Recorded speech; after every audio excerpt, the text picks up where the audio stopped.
Naku sir, acromion to sir. Oo, acromion nga to. Pero explain ko sa ito ha. Wala ka naman dapat ikatakot dito. Alam mo, problema lang nito. Ito sa mga acromion clavicular joint disorder. Ang mangyayari dito sa ganito yan. Ito yung tinatawag na shoulder anatomy. Ayan. Ito, based dito kay sir, no? Nakalutang na yan. Meron kasi yan tinatawag na mga, ayan o, acromion clavicular joint capsule, ayan o, meron yung ligaments. Yan yung anterior view. Ang ibig sabihin ng anterior view, nakaharap.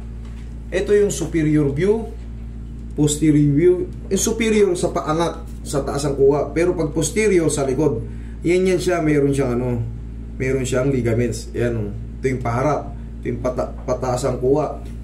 Ngayon, napuputol yan.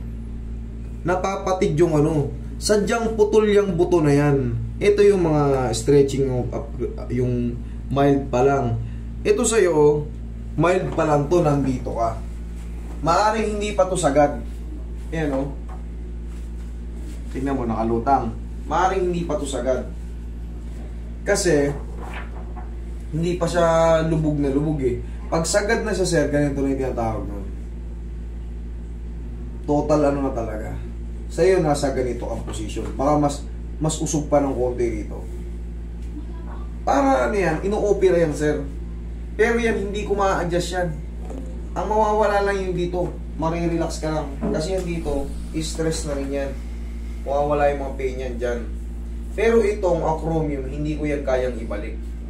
Kasi once na natanggal na yung dyan, yung ligaments na nagkaroon na ng tear, hindi na yan mayo. Ang kailangan dyan, operation. Pwedeng ipa-opera, pwedeng hindi. Ngayon, ang mararamdaman mo dyan pag upo ka ulit. Pag may ganyan tayo, pag kinamahan tayo sa AC joint, pag nakabuhat tayo, napuwersa natin yan, dun lang yan kikirot. Kumbaga, dun ka lang maiirita. Pero yung pag napahinga mo ulit, okay na naman yan. Normal na kilos, wala. Okay lang yan, kahit ganun-ganunin mo yan. Kahit ganun-ganunin mo yan, wala yan. Pero kung dislocate yan, subukan mong ganyan pag dislocate yan. Yan kasi talagang nasasadyang, ay, nakukuha yan sa mga malakas na trauma, impact. Oo, Nasemplang ka, yan, ganyan. O kaya, pag may tumalon, tapos na-derecha kang nabagsakan dito sa pagitan dito, yan, semplang, yan, dyan nakukuha yan. Pero kung yung normal na bangga-bangga lang sa basketball, wala, hindi mo babaklas yan kasi may yan, parang shock absorber, naglalaro yan. Pero yung malakas, yung biglaan, siyempre pag sadsad mo, malakas yung impact. So, ang mangyayari ito, pwedeng ipa-opera to, pwedeng hindi. Kung ayaw mo naman ipa-opera, magtitiis ka nga lang, hindi ka lang makakabalik sa dati mong puwersa.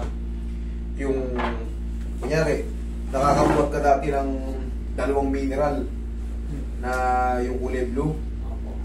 Sabihin natin yung bigat ng parehas, kaya mong ganunin sa kaliwa mo.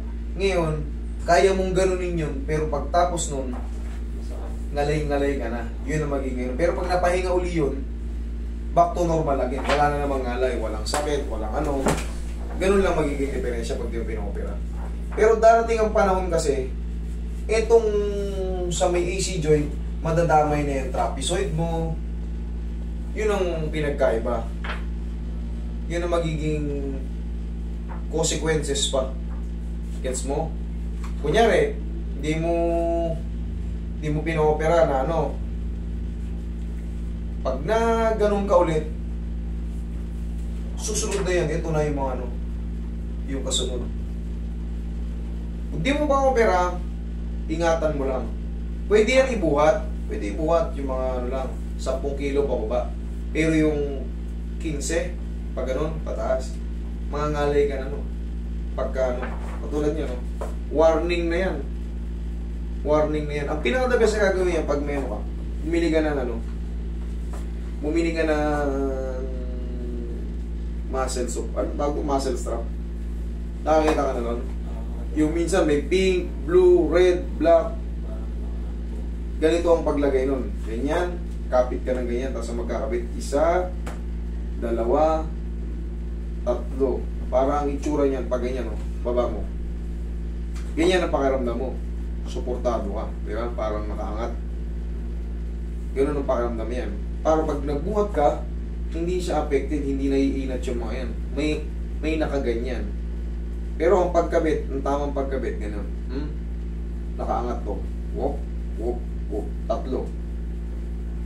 Okay? Hindi pa siya totally ano, pero yun na yun. Ito ka na. Ano? Titis natin. Ngayon, ano bang pakiramdam mo? Inalay. Okay lang. Ang masakit lang siya nasa pagka inaangat siya ganyan. Banda Ito. rito, pero pag ano na Okay lang. Kasi nga idol, may ano na siya. Kaya pag, di ba, nakaganito siya. Nakaganyan di ba? Nakaganyan. Pag ginanon mo, pagbabago, ito susunod itong pagganon. Siyempre may sugat eh. Pero pag paangat lang, yung sa shock absorber lang, diretso lang ang ano niya, wala magiging problema. Gaya rin ng ginagawa mo. Okay yan. Pero pag kinross mo ng pagganon, pasalubong ng ganyan, parang iaano mo siya eh, parang gaganunin mo siya eh. Siyempre, magkikreate ng irritation niya. Okay? May mga less ka lang talagang position. Pero yung nga, normal na ganun-ganyan, diretso, wala yan. okay naman. Okay. Eh, di ba okay ka lang? Okay naman. Oo, yun lang yun. Kaya nga. Ano kasi, nag-worry lang kasi. O ngayon, nagkaroon ka na ng knowledge. Orto ko daw, ano. Hindi na, yun na nga eh. Ito na nga yun eh. Oo nga, sir. Pwede mo nga ipa-opera yan, pwedeng hindi. Ibini-brace lang yan dyan. Madali lang naman magano yan. Madali lang yung konti lang yan eh. Pero pagka binakalan ka dyan, yung titanium plate, pwede mo rin ipatanggal yun. Tutubo pa kasi yan eh. Ganyan o, katulad yan. Half lang yan. Eh no, the same lang gano'n. Okay? O. Ano? Kung ano po, kahit hindi na. Kahit hindi na. O, sige po. Sige. Ganun na lang po. Okay. Massage mo lang yan. Kunyari pag nangawit ka. Sa kanan ka naman, di ba? Opo. Ito pwede mo itong pambuhat. Huwag lang yung sobrang bigat. Alalay ka lang dyan. Okay? Oo, sige. Huwag ka na maligo. Wala kang babayaran sa akin. In-explain ko na sa'yo. Kahit pa Sige po. na Salamat po. yung oras ko, mahalaga yan para ibigay ko sa inyo. Okay? Thank you Pero po. hindi yung katulad na in-explainan lang kita, manininaw hindi. Okay? Sige. Good luck. Ingat ka. Thank you. Basta panoorin mo lang yung video natin para ma-review mo kung yung mga pinagsasabi ko. Okay? Nakita mo naman yung anatomy. Tugmang-tugma sa lahat yan. Okay? Thank you. Sige po. Sige, ingat ka dyan.